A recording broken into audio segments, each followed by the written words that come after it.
एक रात हुजूर नबी करीम सल्लल्लाहु अलैहि वसल्लम सहाबा किराम के साथ बैठे थे। इतने में कुछ अजनबी आवाज़ें सुनाई दीजिए। वो आवाज़ें करीब आएं और फिर साए नज़र आए। ये जिन्नात थे जो रसूल अल्लाह सल्लल्लाहु अलैहि वसल्लम से सवाल करना चाहते थे।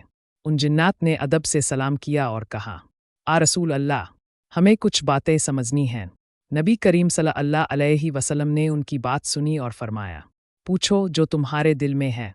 पहला सवाल ये था, आ रसूल अल्लाह, आग से बनी मखलूक का पानी से क्या ताल्लुक़ है? नबी करीम सल्लल्लाहु अलैहि वसल्लम ने फरमाया, पानी हर चीज़ की जान है, तुम भी इसी की ज़रूरत से आज़ाद नहीं। ये सुनकर जिन्नात कांप उठे कि वो भी अल्लाह के मोहताज हैं। उनके गुरूर का बुत टूट गया। दूसरा सवाल था, हम जिन्नों में सबसे ज़ियाद इल्म किसके पास है? नबी करीम सल्लल्लाहु अलैहि वसल्लम ने जवाब दिया, जिसका दिल अल्लाह के करीब हो, इल्म इसी के पास होता है। ये सुनकर जिन्नात समझे कि इल्म सिर्फ अल्फाज नहीं, अमल भी चाहिए। इल्म बग़ैर तकू, रोशनी के बग़ैर चराग है। तीसरा सवाल सबसे अजीब था, क्या हम भी जन्नत में जा सकते हैं? नबी करीम सल्लल्लाहु अलैहि वसल्लम ने मुस्करा कर फरमाया, हाँ, जो ईमान लाए, अमल करे, वो जन्नत का हकदार है। ये सुनकर जिन्नात खुशी से झक गए। उन 3 सवालात ने जिन्नात के दिल बदल दिए। उन्होंने फ़ौरन कलिमा पढ़ा और इस्लाम कबूल कर लिया। ये लम्हा सहाबा के लिए भी हैरत अंगेज़ था।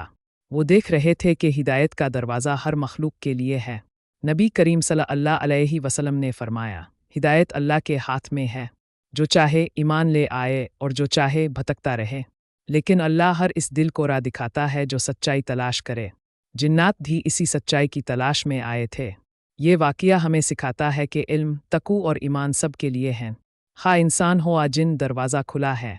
हमें भी दिल से सवाल करना चाहिए, जवाब ज़रूर मिलेगा। अल्लाह हर सच्चे सवाल का जवाब देता है। हमें चाहिए कि हम भी अपनी ज़िंदगी पर गौर करें। क्या हमारे सवाल हमारी हिदायत का ज़रिया बन सकते हैं? ईमान सिर्फ मानने का नहीं, समझने और अमल करने का नाम है।